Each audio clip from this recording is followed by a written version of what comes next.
Hello there, creative friend. Welcome to the Lifebook 2023 Taster Sessions. I am Tamara Laporte and I am your host on this event. For those of you who don't know me, I am a mixed media artist, author and art teacher. I live in the beautiful countryside of England with my wonderful husband, Andy, and two wonderful sons called Dylan and Elliot. We also have a gaggle of animals, including 4 hilariously funny and very sweet doggos. Here is a little introduction about me. My artwork can be described as mixed media folk art with a focus on magical realism. It ranges from whimsical children's illustrations to a more stylized fantasy art. Things like love, mystery, innocence, hope, spirituality, kindness, and self-connection all inspire my artwork. Symbolism and layering play a big part in it too. My paintings often contain healing themes, uplifting messages, and inspirational poetry or quotes. One of my missions in life is to help make this world a better place. And my particular brand of medicine is to help people get in touch with their innate creative fire so that they may live happier lives. I simply love showing people how their creativity can support their well-being and help them grow and resolve personal problems. Self-love, self-awareness, and self-connection play a big part in the work that I do with people as well. I think that improving our relationships with ourselves can have a direct positive impact on our relationships with others and with the world. I started my creative business back in 2008, all the way back there, when very few people were doing online art classes. Yep. I am a bit of a dinosaur. I like to call myself a mixed media dinosaur. I've been around for a very long time. Now, a little bit about my art background. I've been making art since I was a very young child. My grandmother was a painter and my mother loved to draw. I always felt very inspired by them and tried to copy my mother's doodle drawings at a very young age. I simply loved what she used to draw. In high school, I took up art as a subject, and after high school, I went to an art academy in Amsterdam in Holland for a year. Now, this didn't work out for me. That place made me very depressed. So I've since then, mostly been self-taught. When I was about 19 years old, I was diagnosed with an autoimmune condition called rheumatoid arthritis. Now, this illness has affected pretty much all the joints in my body, but most notably, it has affected my hands. And that's why they look a bit different from other people's hands when you watch me make art. So they look a bit different from other people. But I don't want you to worry about it. They don't hurt me, and they can still do many awesome things, including making art, which is what it's all about. Now, I am also a trauma survivor, and I've suffered from things like depression, anxiety, eating disorders, and PTSD. And I have found that creating art has supported both my mental and physical health a lot. Creativity can be incredibly meditative, therapeutic, and relaxing, and it also provides a way to connect with ourselves in different and magical ways on a deeper level. Having experienced the healing and transformational power of creativity in art making, I felt called to pass this on to anyone else who needed it, and so Lifebook was born in 2011. So Lifebook is a year-long mixed media art course that focuses on creativity and well-being. I've been running Lifebook for 10 whole years now, and we are going into its 11th year next year, which is just amazing. It has supported so many people from all over the world. I feel so proud of this course and the artists teaching on it and the students who've been part of it and so brave to jump into all the exercises and just share their beautiful art. It's been fantastic. Over 32,000 people have been part of Lifebook since it first began. Now, I'm also an author with 2 published books. The first, Create Your Life book, was published in 2017 and has sold over 40,000 copies to date. And my second book, Ever After, was published in August of 2019 and has sold over 25,000 copies. I am so proud of these 2 books and what they are doing out there in the world. Now, this is the 5th year that we are running a free event before Lifebook starts. This event aims to introduce you to all the Lifebook teachers and gives you a taste of what's to come next year. I am so happy you are here and so excited to start this journey with you. I hope you have a great time on this taster event, and I hope we'll see you on Lifebook 2023 too. Much love, enjoy the session today, and I will see you again soon. So, welcome to the art part of this session. Let's get started on making some art. Now, for this session, we are going to create a beautiful butterfly queen, or maybe I'm going to call her a butterfly alchemist. I'm not quite sure about the title yet. But we're going to create that in the form of a portrait surrounded by butterflies. They're not quite there yet. They'll come in a bit later. And some botanical features, like maybe a few roses or some plant-like shapes as well. Sometimes when I want to make a change in my life, or maybe transform something, or even manifest something, or call something into my life, I like to infuse my paintings with a blessing, a prayer, or maybe like a manifestation affirmation. So for this session, we will take some time looking at any elements in our lives you might like to change, or perhaps there's something you want to manifest or call into your life. And the butterfly queen here will represent transformation, and we will use this creative time to go inward and focus on that which we want to transform or call into our lives. So the act of our lives. The act of prayer, meditation, and focus in combination with creativity and symbolism can be a powerful way to support change and manifestation. For the session today, we will just touch on this lightly, but on the main Lifebook course, we would dive a bit more deeply into these concepts. But I just really want you to get a taste of how you can use your creativity to help support healing, personal wealth, manifestation, transformation, and growth. I've chosen the butterfly as a symbol for transformation and change, as it often is used that way, and I also do associate the butterfly with that. But if another animal calls you more and you want to use that instead, feel free to change the design to include your preferred animal. As always on Lifebook, you do not have to stick to any design that a teacher teaches, or you don't have to stick with any of the design or approaches that or techniques that a teacher teaches. You can always veer off or do something that speaks to you more. That's no problem whatsoever. Always go with what calls your heart and do what serves you in the moment in the best way. So, before we begin arting, we will do a little grounding ceremony to become present to any changes we'd like to call into our lives. And I'd like us to just take maybe 2 or 3 minutes to become present and start focusing inwards and ruminate on what it is you'd like to manifest or call into your life. As an example, you may want to call more community into your life, or you might want to transform your health, or it's possible you might like to manifest more peace in the world. It could be very, very personal, or it could be broader. It could be impacting the wider world, or it could be, like I say, much more relevant to your specific personal circumstances. That is all fine. Whatever speaks to you, whatever calls you to do, please go with that. So we'll just take a moment here now and play some music for 2 or 3 minutes here. And please spend some time reflecting on what you'd like to call into your life more, or what you want to transform or change or manifest. Make some notes of what comes to you. And then we'll be back in about 2 or 3 minutes to start on the art part of the session.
welcome back. I hope you spent a little bit of time with yourself and got some clarity around anything that you want to call into your life more.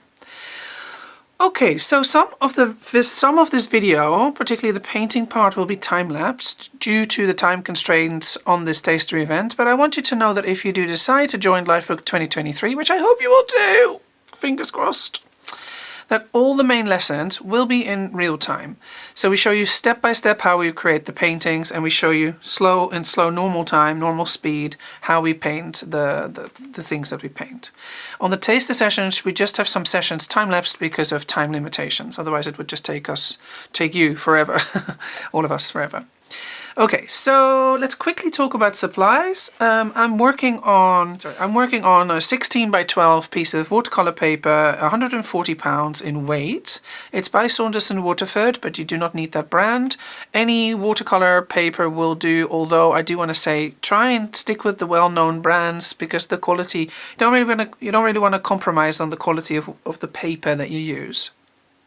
For most of the supplies that we use on Lifebook, I always say that you can use student grade or just stuff that is a little bit more cheap. But with paper, you really start to notice if it's cheaper paper, if the quality is not so good, it really is going to affect how your whole creative experience and the outcome as well. So I'd say don't compromise on the quality of the paper. So this is 140 pounds, hot pressed, but you can go with cold press. It doesn't matter. Now you can also work in a journal. I have, last year I worked in a journal and we did this, I think. This is one of my journals that also has Saunderson Waterford paper, actually. But this year I wanted to do it on a bigger piece of paper. But if you want to work in a journal, that's also fine. I do a lot of faces like we're going to do today in my journal. Some of these are unfinished, some of these are finished, as you can see. If you follow me on YouTube, by the way, and I hope you will, you'll know that I have challenged myself to finish a journal, because I don't know how many journals, at least between sort of 20 to 60 journals probably, and none of them is fully finished. This is just a by-the-by. And I've challenged myself probably about 3 years ago to finish a journal, and I still haven't finished a journal, because look, I'm left with, like I said, sort of these kind of pages where there's some little sketches on there that I didn't like. But yes, so if you want to work in a journal, that's totally fine. Yeah, this is an upside down one. Anyway, so you can work in this, and I just wanted to show you. So we're going to be basically doing a face that has elements of these kinds of colors. This was the one that we did last year for the Lifebook Tasters. I'm going to do something not quite the same, but a similar thing. I'm going to stick with the front-facing portrait this time for you, because that's the most straightforward portrait to learn. So yes, you can also work in a journal, no problem, that's fine. I'm working on a single sheet. I will be using my Schmincke watercolors again. You do not need that brand, you can use a different brand. I may use a few crayons, but they are not needed. Although I'll probably be using for my first layer of skin this crayon, which is called Salmon. I often like using this. It's just, for me, the right kind of warm.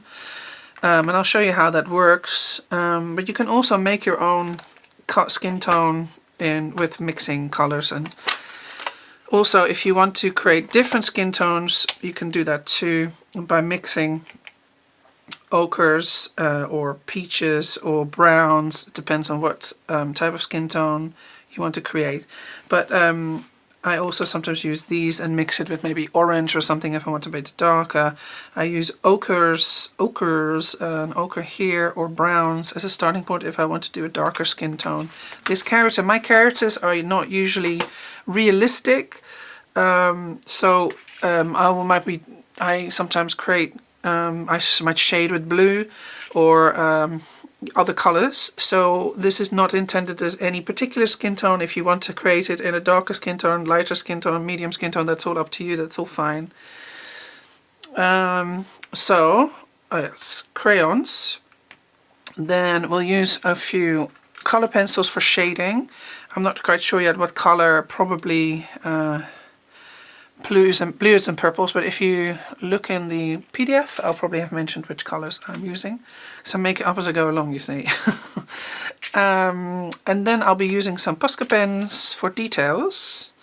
as well as possibly some markers, some fun markers, like Arteza does some real fun, these also sort of quite recently came out with acrylic markers, and they do a really wide variety of colours. But Posca don't do that. They do colours, but not as kind of varied, I have to say. Like they don't need fluorescent unless they've done that since I've last bought from them.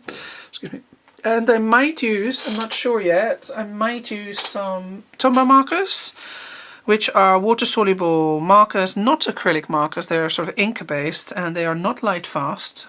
Sorry, no, because someone recently asked me, not light-fast, so that means that they fade in the sun.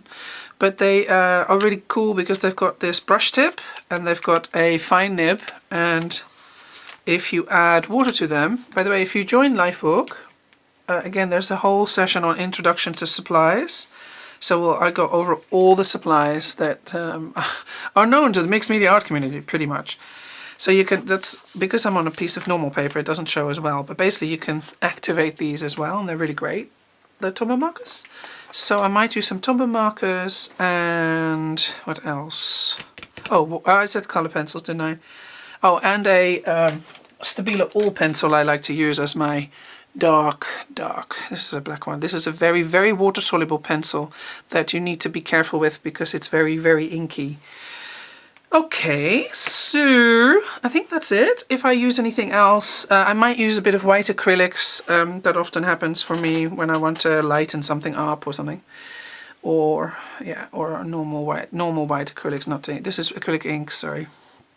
I think those are the supplies we'll be using. And then, color-wise, I have the color wheel here. I'm going to be using, I feel I would like to have a bit of a vibrant, bright, wonderful kind of color scheme that lights me up. And I haven't worked in, this is one of my favorite color schemes, I haven't worked in it for a while. I had a purple and orange kick this year. I was just doing purple and orange all the time. And I want to, at the moment, I want to bring back teal, orange and pinky. Teal, orange, pink. Is that what I'm saying? Yes. Which gives us kind of a split complementary color scheme, which I love. So sorry, so teal is a version of blue-green, but a lighter version. Pink and red and magenta sit here, and then we have an orange here. And that combination is a really lovely kind of gentle, still papal. What I mean is like still kind of the analogous color scheme can be kind of a bit of more muted and kind of calming, and the split complementary is also kind of calming, but then has that nice kick of an opposite of a complementary color. So it's a color combination that I really, really love. And yeah, so I want to have that one in there. And the colors I'll be using, likely we'll be using are, so my favorite colors for that color scheme, in case you're wondering, and in case you're wanting to also get exactly the same colors that I'll be using, I recommend doing color swatches, the colors I'll be using are, I'm going to grab my handy bamboo skewer to point them out. So teal in the Schminke series is 509 teal. I call it teal, but maybe we call it something else. 509.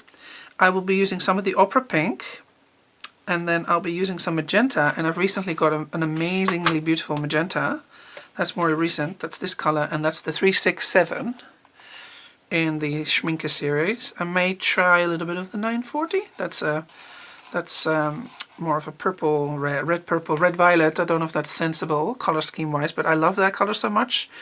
And or I might also be using kind of like any of the turquoises that would fit like a darker version of that. Just the 479 maybe, or the 475. Okay.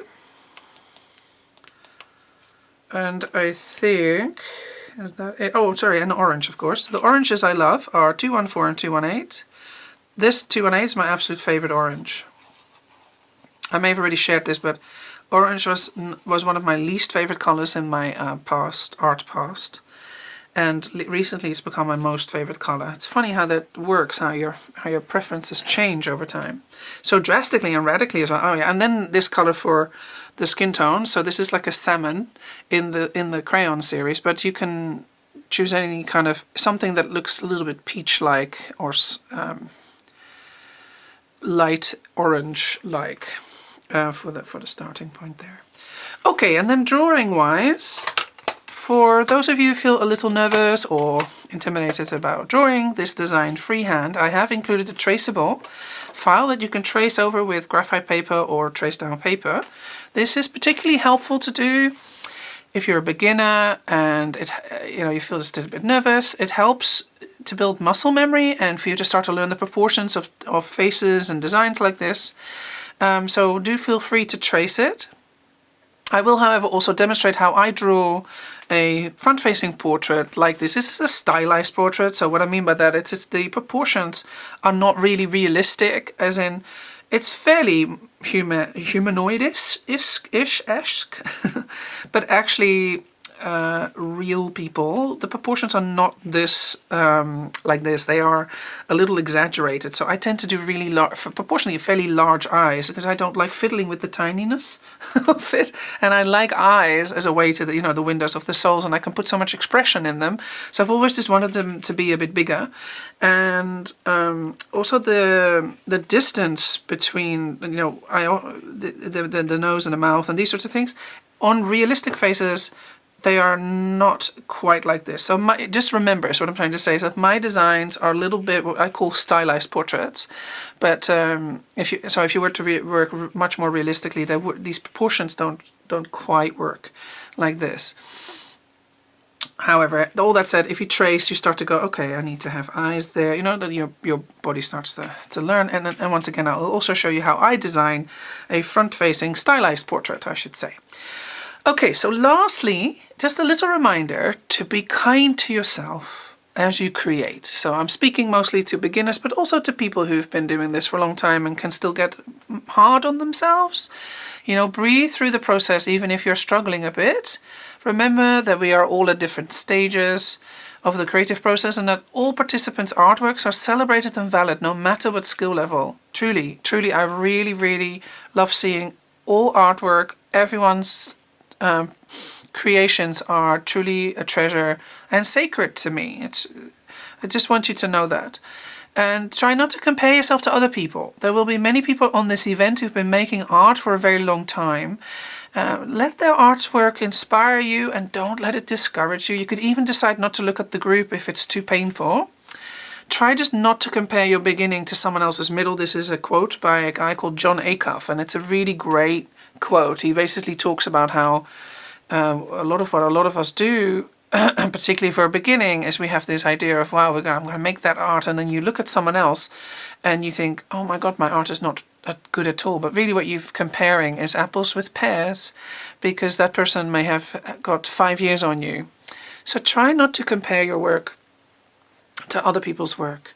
And we all started exactly where you are at now, at the beginning. We all started there, and you have to keep working at it to progress your work, to develop your work. So be very, very kind with yourself if you're only just beginning. You are awesome and loved, and I believe in you. Okay? Now, thank you again for being here today. I can't wait to see your pages, your paintings. Please post them in the Facebook group if you feel comfortable. And I'll come and take a look and leave you a lovely comment if I can. Okay, everyone. So enjoy this session. Much love. And let's get started on how to draw a face like this freehand. Okay, so I'm just drawing on a piece of sketch paper that is like literally a kid's book. And so how I start a front-facing portrait is I literally just start by drawing an oval shape. And I draw it lightly. I'm not pressing too hard because I want to erase a lot of these guidelines eventually. Now, you can use tools if you want. I don't tend to use many tools when I draw. But you can, for ease, again, if you're learning and you want to make sure. So I'll have some tools here. It's absolutely totally fine to use tools to get sort of symmetry in there. But you can also do it without. So what you need to do next, or what I do next, is I draw a vertical line through the middle of the oval. And like I said, you could do it freehand or with a tool like this. And then what I do is I draw a horizontal line also through the middle of the oval, roughly. And these are rough guidelines, by the way, because like I said, I do a stylized work and I play around with the placement of where I place my my features in the end. But these are very rough guidelines, and these are based actually on more realistic faces. So, and then you half this as well. So this is, yeah, I didn't even that. I think I did more like a third here, so probably it should be here. Now, these are guidelines, and like I say, play around with it, because you might prefer, actually I like it more when it's higher or lower, or when the mouth is a little bit this, or the eyes are a little bit that. And of course we have all sorts of faces in the world. No face is the same, we have different ethnicities, we have everything, all the beautiful faces under the sun. So just use these as guidelines, ideas, and not as fixed, super fixed rules. I said half. You see, didn't even do half here, did I? Should have been more here, really. So look, I'm just, again, I even said, I said roughly, and then let me just for the sake of it. So really you want to kind of go through the middle of the oval. And this was more like a two-thirds up, maybe, or something like that. There we go. Okay. And then what I like doing is I start to put vague facial features in place. So for eyes, I tend to start with flat ovals like this, and maybe one in the middle. So roughly allow for the same size eye in the middle of the two big eyes, in the middle of the two eyes. Try not to allow for more space or less space, even though people's faces do exist like that. But generally, as a rule, it's roughly the same size. Some people do have smaller and some have wider. And often on my faces, there's a wider space in between. Even here, you can see it's probably a little wider. You see that? So, and that's again that stylized thing that I do. But this is rough. And then we do for the nose, I do a little circle to start with. And then out of here, start with a circle, and out of here comes what they call the fill trim. It's not called the lip dip. People who've been on my courses for years will know that I always comment on this. So you know that little dip above your lip, that is not called the lip dip, it's the fill trim. And then I do a little V shape, and out of that comes the upper lip already. Okay, so I can do the mouth. So the mouth, I like to do dip, dip, and drip. I used to call it a little bird, like with wings on the side, and you can do like a little face like that. No, I'm not referring to the bird anymore. Before we continue on with the mouth, although we could do this. So here's a little beginning of the mouth. And then the nose, I just do two little sideways, again, ovals, easy for the nostrils. And then I do this. What is it? These brackets. These are brackets. And here we have the nose and the mouth. See how quickly that's created. Easy peasy. Now, this person looks a little grumpy because I've made these lips a little down. You see that? The lines in the upper lip a bit down. If I wanted them to be less grumpy, I need to kind of do this, either go up like that, or just straight and a bit more neutral. So that's how you start to play with facial expressions as well. But let's do that in a sec. So it's more neutral here. And this mouth is, look, I'll talk to you about how I deal with what has come on the page in just a sec. So I tend to start with facial features, and then if I don't like them or want them smaller or bigger or whatever, I work on them after the first, all of them are in place, because then I can see them in relation to each other. So with the eyes, now, this one, already I look again, and this one, the proportions are different from what I'm doing. So this length, I think, is a little different to what I've got here on my page. So again, if you wanted that same distance, or you can play around with that, is what I'm trying to say. We could make the eyes a little bit higher. I might make them just a little higher so that it's closer to the design that I will be working on, just for the sake of it. But it doesn't have to be, right? You can do, again, whatever you want. I'm just trying to, because if they were lower, that would have also been fine. So you have scope, quite a lot of scope with with facial feature placements, and they'll still look humanoid. If that makes sense. Okay, so we've got our flat ovals, and then how I draw an eye is my eyes are, I tend to do quite pronounced tear ducts, and then it's sort of, what is this, an almond? Kind of an almond shape. Of course, again, there are so many different types of eye shapes. So you can either use a reference if you're specifically interested in achieving a certain look, or you can do what I do, or you can make them bigger, smaller, brighter, thinner, narrower, anything you want to do. And then I put an eyelid above on the top there. So let's just erase the guidelines, because I was already adding in the pupil and the iris, not the iris, sorry. Whoop. So now this one's looking a little bit sideways, which I didn't want to achieve. I want her to look at us, so she needs to look straight ahead. So the iris is going to be in the middle of the eye, and the iris is going to be partially covered up. Do you see that? So don't draw an eye that has the iris fully visible, because that will make them look a bit scared. Like that. Don't do that. Have them partially covered up. The more you cover them up, the more sleepy they'll look. But most people, if you look at them in the eye, some of their iris will be partially covered. And then above that, we'll have the eyebrow. And an eyebrow shape helps a lot with facial features.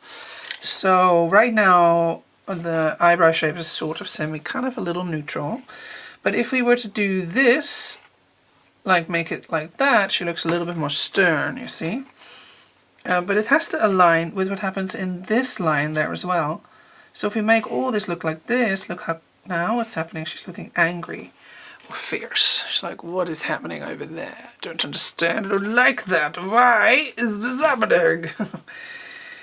Angry lady. No, our butterfly queen is not an angry lady today, unless you want your butterfly queen to be angry. I can understand that, particularly if the thing you want to manifest in your life might be related to the world and the stuff that's going on there. So you could do that as well, of course. You can do whatever you want with your facial features. You can do what you want to do, what resonates for you, no problem. But I don't want to make mine angry. I like the sort of mystical kind of look. And the mystical look, what I mean by that is some kind of wistful compassion. You know, that just speaks to me. I find that a helpful kind of because I see them sort of as my higher guides or something, or I draw these characters as these sort of angels that are looking over me, maybe my guardian angels or something. That's how it just feels to me, you know.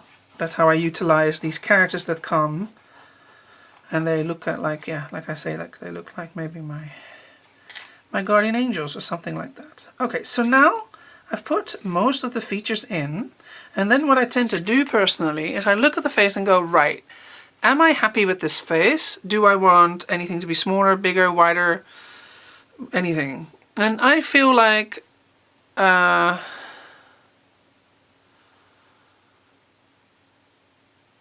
think I like her actually. So even if it's technically correct, for me, I usually want to see if, first of all, I like the facial expression. So here's just a little neutral, a bit sad or wistful or compassionate, caring. Maybe I want her to be slightly more fierce or something. So what I could do is do a slight eyebrow dip so that she looks a little stronger. Don't know, something like that. Don't know, that's a little fiercer for sure. See how much fiercer that makes her face. And maybe I want her mouth to be a little larger. Not sure if that fits in his face. I also often draw full mouths like that. And then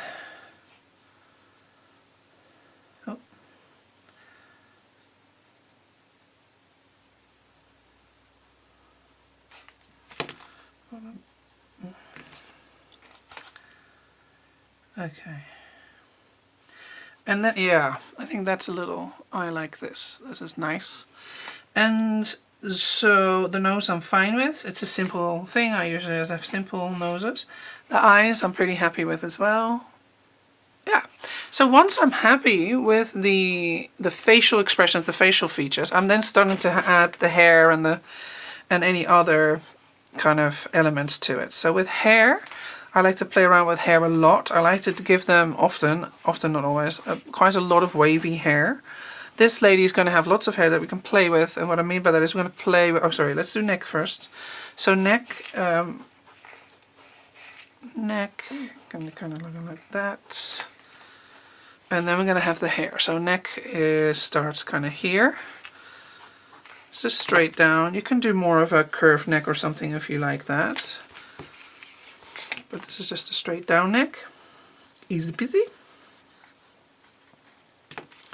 And by the way, while you're drawing and painting later on, painting probably has more space for contemplation and praying, if you will. If praying is not the term you enjoy, it could be a blessing, it could be a meditation, a rumination on the change you want to make in the world or in your life. It's good to try and think of it while you're drawing and painting and bring that energy with you of what you're hoping to manifest or call into your life while you're creating this painting. Just a little reminder on that one. So giving her slightly more chin here. Okay, and then I want the hair to actually go over her forehead a little bit here. Okay, so I get in there. So I feel like she's got slightly more forehead that I enjoy. So I might, if I have that with foreheads, I just put more hair over it. Okay, and then also the eyebrow was gone. So here, I think that's a nice design actually. I like her, this one. Now I wish I could paint her. That sometimes happens. Okay, and then hair-wise, so we're going to do a lot of like little sort of, it's wavy hair. And I like doing that thing where you get the little segments in where we can do little strands, and it really adds interesting texture to the overall thing. So on this one, I'll show you that again. So later on, we're going to be having all these little bunches of hair almost. They're not bunched, but they get little lines. I think here I'd like to make the nose probably slightly bigger. I'm not sure yet about this one. I feel like our nose is a little out of proportion. Anyway, that's another. I'll do that in a sec. So, right. So here we're doing the hair. And then some of her hair I'm going to kind of make go in front of her. Now I use hair, particularly and here I'm doing, actually sorry, I'll show you that in a second. Here, I like to do this kind of combed, it's as if it's combed, it's a slightly separate, I don't know, I saw this somewhere, felt inspired by a particular hairstyle somewhere, and now it's morphed into something completely different, but it has a little, it stayed with me a little bit, that piece, and I liked it. Okay, alright. This here, gonna make that go lower now. So hair's basically, so we're just gonna do waves to start with, waviness to start with. And then we're gonna, once we add the paint, etc., we're gonna have we're gonna play with all sorts of colors and doodles and shapes, and we can write. So what I was gonna say is with hair, I like to write. I like to use them like writing lines. So eventually, later on, I might say, if I want to call more community into my life, I might either do that through affirmations or literally write a blessing. Community will show soon or something. It's not a blessing or whatever. And the hair, and writing on the hair, particularly in my art journals, it's a really lovely way of adding affirmations and blessings, quotes, and all sorts of things that can help manifest in my life. Okay, so I added the butterfly wing there, and I added the butterfly wing here, and I might later on put another wing on the face after I've painted the face. I like doing overlaps. I might do some butterflies here. They're simple shapes, my butterflies. I don't do complicated butterflies. I just do a little thin petal, and then we do these little wings. And then I like to do these sort of things. Or maybe we put 3 here or something later on after we've painted. Something like that. Oh, sorry, you missed that one. Another one here.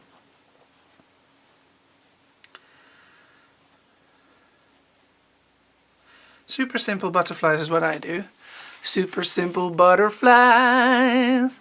Woo! Okay, So here we go. Here we have our sketch design. And like I said, if you want to, you can continue to change the facial features. So if you wanted to have, if you wanted to look a little bit more like this, so this one, these look like sisters, they're not identical, but let's have a look at the differences. Her eyes are narrower and flatter, so if you wanted more eye shape by hand, this you want to kind of make the eyes a little wider vertically, if you see what I mean. So you do that, and oh yeah, I haven't done the pupils yet, so the pupils. So her eyes are a little more wider. And I think her nose is further down, a little lower in the face. And her mouth actually is similarly sized, but a little less defined almost. So hers is a little bit more like this. You see? A little more like that now. So if you want to be like, if you want to draw this exact design freehand, which by the way, I'm not very good copier personally. So I hardly ever am able to create, I can't copy my own work.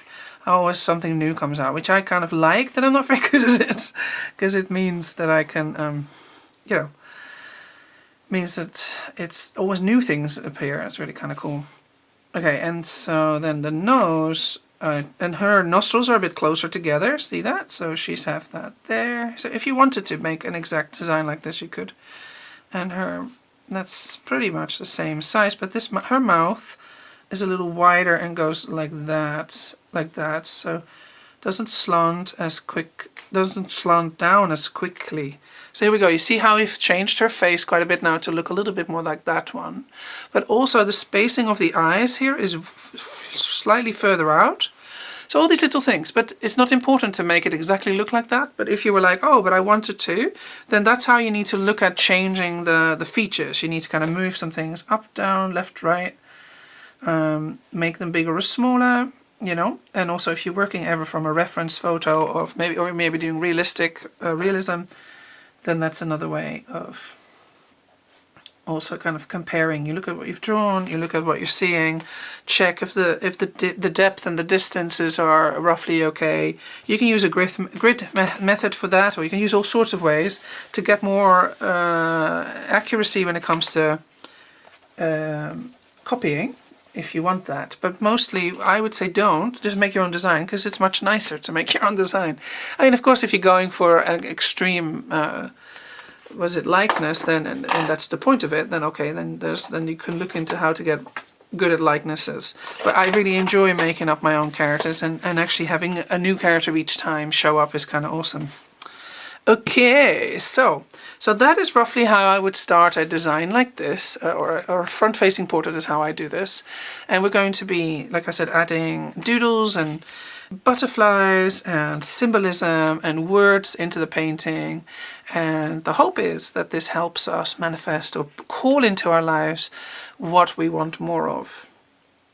So, like I said before, we are now going to start painting, and that will be a time-lapse process because of time restrictions, but I will do a voiceover on the time-lapse part and tell you what I'm doing, why I'm doing it, what the thinking is. And yeah, we'll come back in the end and have another little chat. And I hope you enjoyed this session, and I look forward to your beautiful butterfly queens. Please share them with us in the Facebook group if you feel comfortable. I'd love to see your beautiful work. I'm very grateful you are here and so thankful. And yeah, I hope you enjoyed this session, and I'll see you again soon. Okay, enjoy. All right, so hello, this is voiceover Tam here. Right, so I'm starting off with that first layer of that salmon. As I mentioned before, this is a crayon, but if you don't have a crayon, just find yourself an orange of some sort, and you can dilute that, or mix it with some white, and then it will become a lighter kind of orangey pink.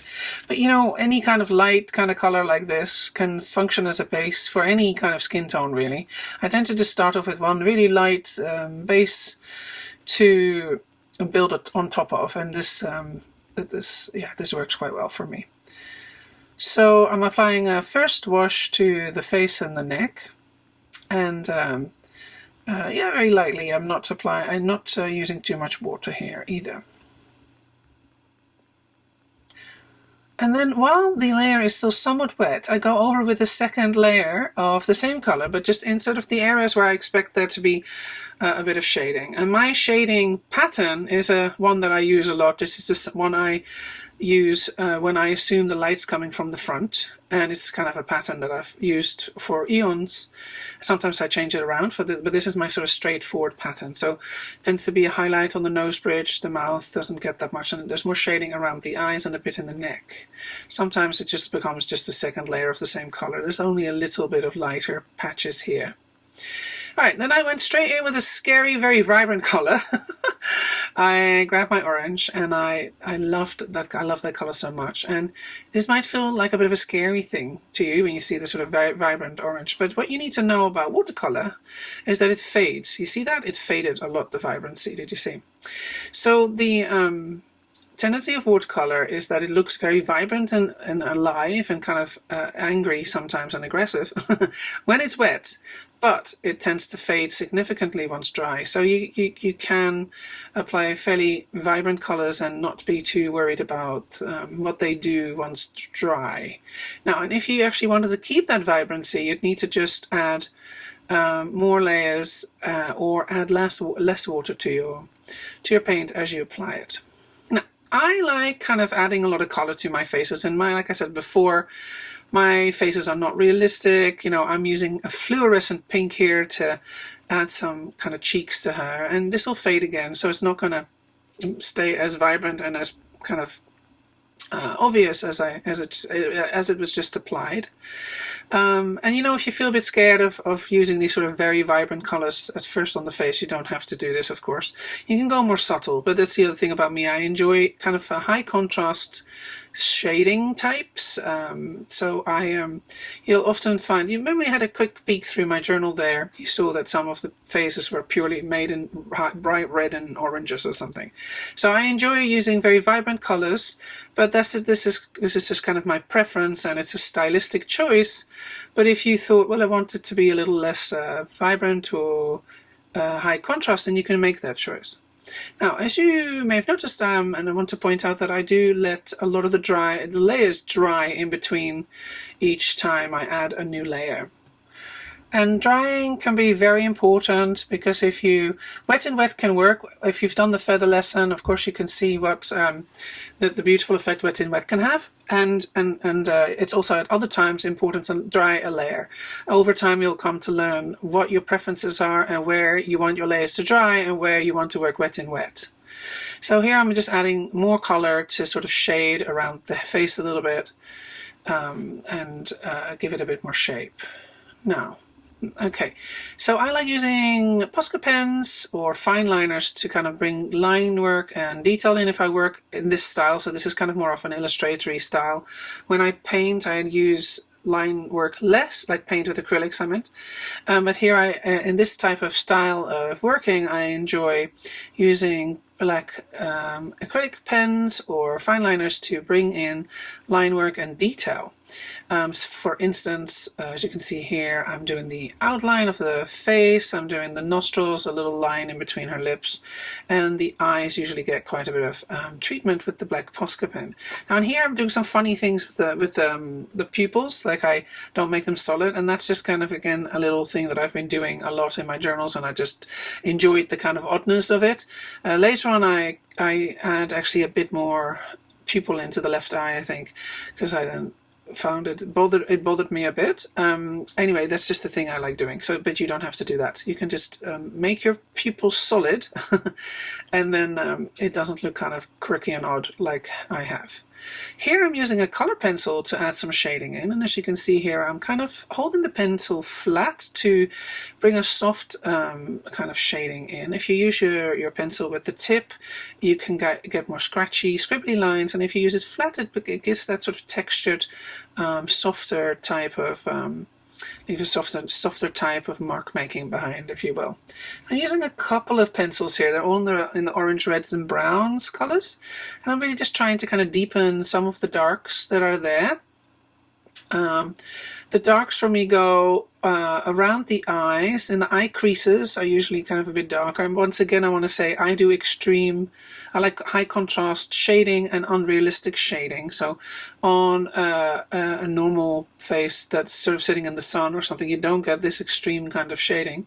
And so again, I want to say this is stylistic and very particular to my kind of way of shading. So here I'm kind of bringing some detail into the mouth with a bluish pencil. Actually, I haven't brought in any blue yet, but blue, and I did mention that I think that before, that I like using blues or kind of purples for a bit of shading. It can add quite a bit of a, I don't know, a nicer, darker sense to it, or it gives us, actually thinks it gives a bit of a grey feel of grey, even though it's blue. And I'm also using that pencil in the eyes because I painted the eyes blue, and I'm back in with the Posca pen to bring some details to the eyes, like the little lines that you sometimes see in some people's eyes. Now, and then with a white Posca pen, I'm adding some highlights onto the eyelids, sparkles in the irises, and some highlights on the tear duct, inside the tear duct, and on the bottom eyelid, as well as on the nose bridge, upper lip, edges of the philtrum, and the bottom lip as well. That's where I tend to put my highlights. Like, there you go. So and on the chin, that's right. So little highlights tend to really liven up a face. So don't avoid them. Highlights are really great for adding a bit of life to a face. And here I'm also using some of that paint to kind of lighten up some other areas. I think I was trying to do that on the cheek there. Now, and then I'm coming back in again with some more paint. I'm trying to kind of bring a bit more color to the face, a bit more shaping, I think I'm doing, and I'm kind of just playing around. Very often I kind of but right now I'm not as loose as I can be on other. If you've watched some of my YouTube videos, you'll see that when I do high contrast faces, I sometimes just splodge paint all across the face in kind of very loose and free ways, but I'm trying to keep it a little bit more controlled for this particular session, so that we can all, particularly for people who are just starting, that it's not too scary an approach. Okay, now I have started adding color to the hair, and I'm using a yellow and a pink. This is the Opera Pink again, and I think I didn't tell you that that's by Daniel Smith earlier when I was going through the supply. So Opera Pink is a fluorescent pink. It's a beautiful color. It doesn't scan well though, so if you're planning on scanning your work, Opera Pink, just know that it doesn't scan. And here I'm using oranges, yellows, Opera Pink, and I think that's yellows, yeah, in the hair. And I'm applying it loosely and freely. I am overlapping some of the colors, and I'm kind of just loosely and playfully applying the paint while still sort of following the hair strand directions and movements, as you could see there probably. Okay, then I let that dry, and then I'm back in the face again. So I often sort of work back and forth between the face and the hair and the background. We're not going to do a big background for this painting today. Again, it's because it's a taster. We're not having that much time. So we're not going to be working on a background other than adding some butterflies in and some drips. But usually I work on the background, the face, the hair alternately. Although I tend to usually first really finish, not the entire face, but work a lot on the face before starting on the other elements of the painting. Now here I'm using that Stabilo oil pencil that I mentioned earlier that has that really, really strong reaction to water. So I'm partially taking not a big risk because I know what I'm doing, but it's like I said, it's if I now add water there, I'm going to get a lot of dark black. And let's see, I think I do it. Shock, horror shock. No, I'm kidding. Now again, so you may, if you're new to this, you might not want to do this with kind of a Stabilo oil, because it is a bit shocking whenever you see it kind of, you know, activate in that intensity. But I really enjoy it because I like high contrast, and so I enjoy kind of adding darks where the darks are, and a little bit in the hair there in the background. So we're getting some real depth in there now.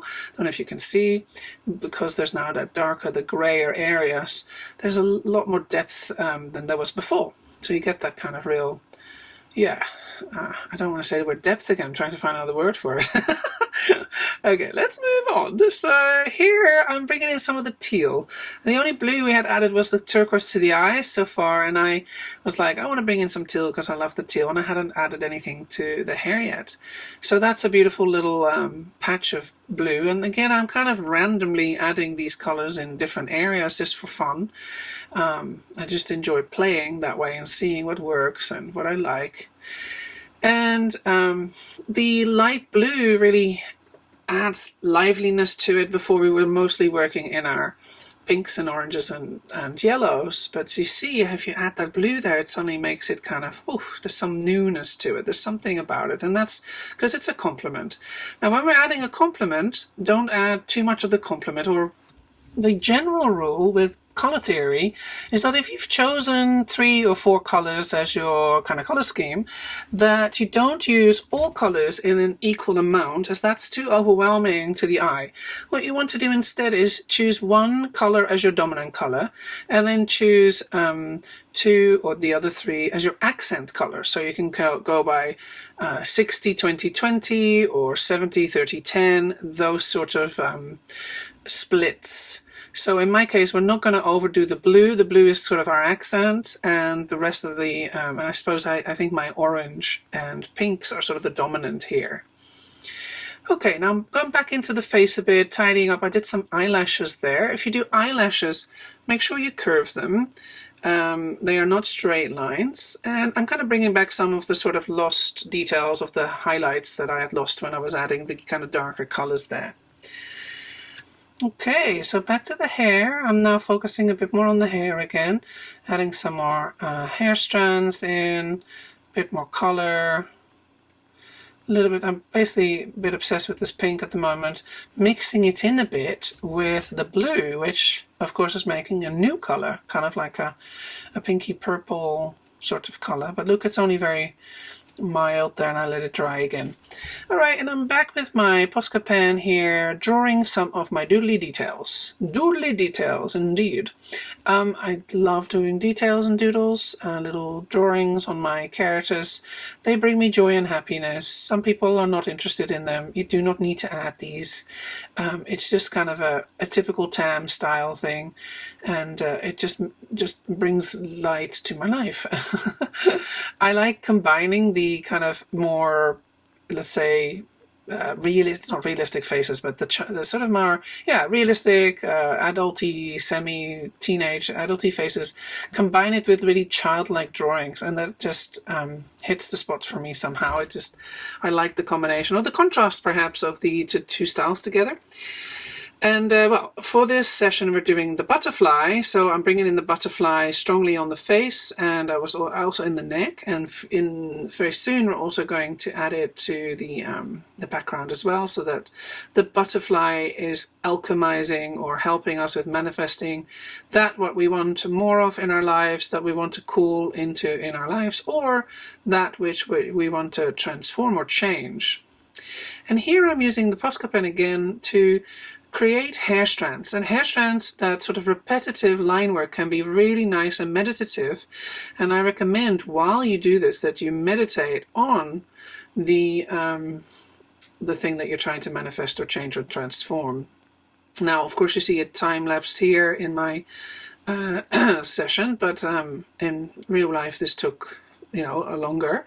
So you get some, what I love about doing hair strands is that it's just such a repetitive, mesmerizing, hypnotizing process, and I usually really enjoy that while maybe listening to some music or meditation, or like I said, musing on any of the things that I want to call into my life more of. So yeah. And the other thing I'm not actually doing today, but that is nice about doing hair strands, is to use thinner and thicker lines. I mean, I do it a little bit because you can see the thick lines that you see, the black thick lines there, are done with the Stabilo oil.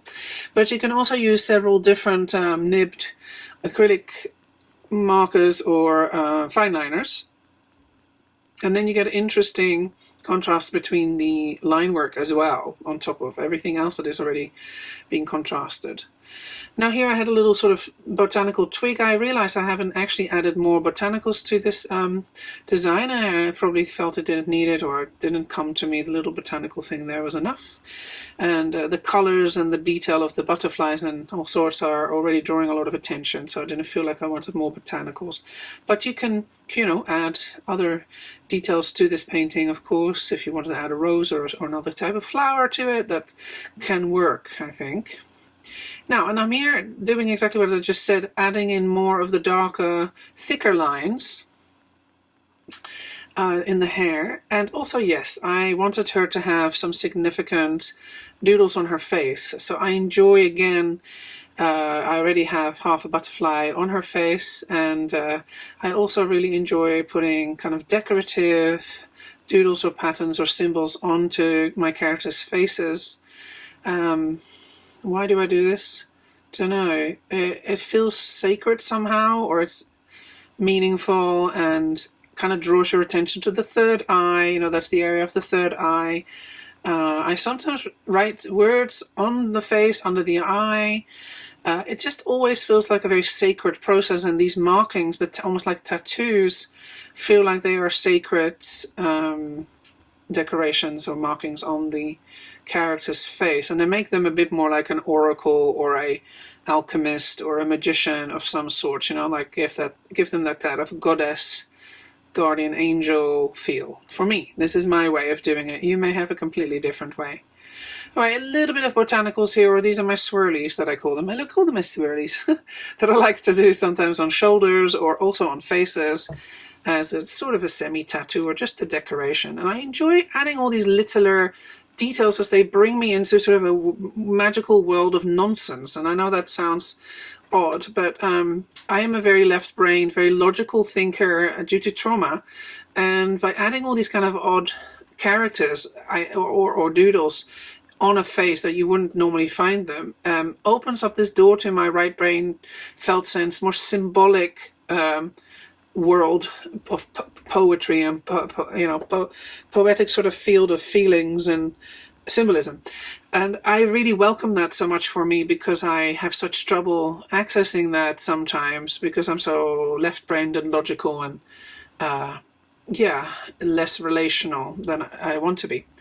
And so this is a way for me to really kind of find a way to my felt sense and more relational side of me. And again, that might not be the case for you. I'm just kind of explaining why my paintings look the way they do and what it means to me and how it helps me therapeutically to access certain parts of me that I find harder to access without the art, the creativity, which is what this is all about for me. You see, the beauty of creativity and how it can help me connect with myself in very different and kind of magical ways. Now, and here I'm doing one of my favorite things in the world, which is using a white Posca pen to add sparkles. Sparklies! I love sparkles. I put them everywhere. Some people might say too many sparkles, and I could agree, but you know, it's so, again, fun. It's like a night sky, that I am lighting up a night sky anytime there's a dark patch anywhere in my artwork, like this is in the neck and in the hair area. I just love adding little light highlights and sparkles to them. Don't know what that is. Another thing that just lights me up. So a lot of the work that you see me do and the reasoning behind it is partially sometimes technical, like if I just said to you, oh, don't use loads of blue now because it's an accent color. That's technical. But a lot of the other things, like the doodles, are very much elements that light me up, that make my heart skip a beat. And that's a lot of creativity that I do, is me being mesmerized by a color or loving a particular effect. And I encourage you to search for that, to truly follow your bliss when it comes to what you love doing, in not just in art but everywhere in life, obviously, but particularly also in art if you're going to take on this art journey. You know, this opera pink, for instance, has been the highlight of my year. Just that color on its own, it doesn't have to do anything else but be, and it makes me happy. And I hope for you that you find similar happy making techniques, colors, doodles, shapes, line marks, anything, collage techniques, anything. Creativity can truly be incredibly joy-inducing. Now we're coming sort of, we're not at the end yet, but I'm basically coming to the point where I'm adding kind of little details now. We haven't done the butterflies in the background yet, but that's coming soon. Here I'm adding a few little white hair strands just for contrast.